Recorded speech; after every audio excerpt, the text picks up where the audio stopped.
Well, Mrs. Clara Dike, she's special advisor to the Minister of Labour, is still with us in the studio. Just before we went on break, you said that there was nothing like a warning strike, even though, we have seen in different parts of, different labour unions embarking on what they term a warning strike. Sometimes it's 3 days, sometimes it's 2 days, sometimes it might just be a day, sometimes 7 days.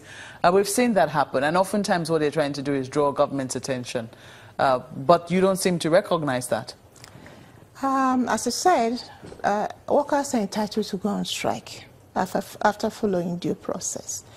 But a strike is a strike. I'm talking about law now, the laws of the Federation. There's no provision for anything like warning strike.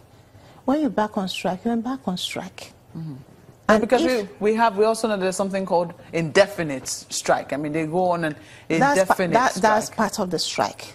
There's nothing wrong with going on indefinite strike, although it has consequences. What are the consequences? If you go on, I'm also quoting the arts, not me. The laws of the Federation provides, and the ILO, from where we derive our labor laws, also concur that if a worker goes on strike, the employer has a right not to pay. Here in that country, we have tried not to really apply that particular section of the law to its full extent, unless and when government has to. You have a right to go on strike as a worker. Likewise, the employer has the right not to pay you. The same way, if the employer locks you out and you present yourself for work every day, the employer also has the right to pay you for the number of days he locks you out. Yeah, but then there are questions as to how seriously does government take workers? Because oftentimes these workers are going on strike to call government attention to perhaps previous agreements that they have reached with government, which government might be in breach of. Okay. Now, the law is in protection of both workers this industrial relation can be bipartite and tripartite. By tripartite, I mean when you have the employer, the employee, and the government playing a role. But there are times when the government is the employer and it becomes bipartite. And the law protects both parties.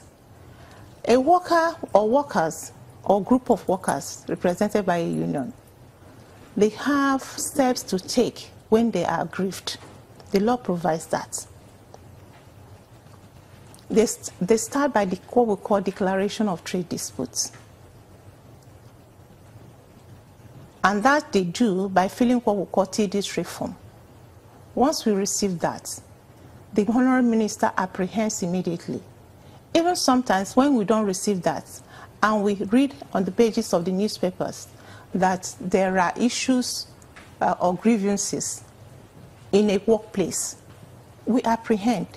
By apprehension, I mean the Honorable Minister of Labour and Employment will either, even by phone call or by a letter of invitation, ask the parties to come for what we call conciliation meeting. This is one stage in the trade dispute resolution process. So, did the Minister of Trade call for a conciliation meeting? Ministry of Labour and Employment. Ministry of Labour and Employment called for conciliation, meeting after the 1 week warning strike which ASUU embarked on in 2016? After the 1 week warning strike, ASUU had, there's also what we call tripartite plus. ASUU had this meeting with the Senate, a different arm of the government. And an MOU was signed. With the Senate? There, the Senate with the Ministry of Education. They signed that particular MOU of 2016. With that, they suspended the strike. It was at that level. They did not go further on strike. If it had continued, definitely we would have called them in. Okay, so for you, I mean, the Ministry of Labour is only concerned when there is a strike? No. Is that it? No, we have what we call, there's something we call inspection, integrated inspection. If on inspection, we discover anomalies in a workplace, we apprehend as well.